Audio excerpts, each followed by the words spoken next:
Hello everybody! Welcome to my vlog. Ayan guys, luto tayo ng rupchanda fish or pomfret fish fry.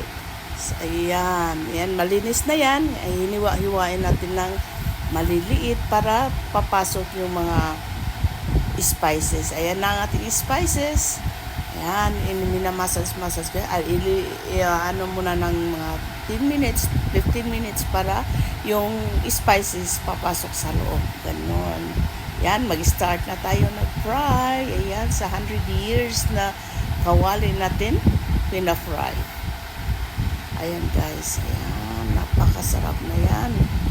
Ayan na, ready na ang ating rupchanda fish. Nilagyan ko yan ng fried onion para naman mas lalong sumarap. Ayan, syempre guys, hindi mawawala yung munggo natin with adlugbati at saka dilis. Thank you so much for watching.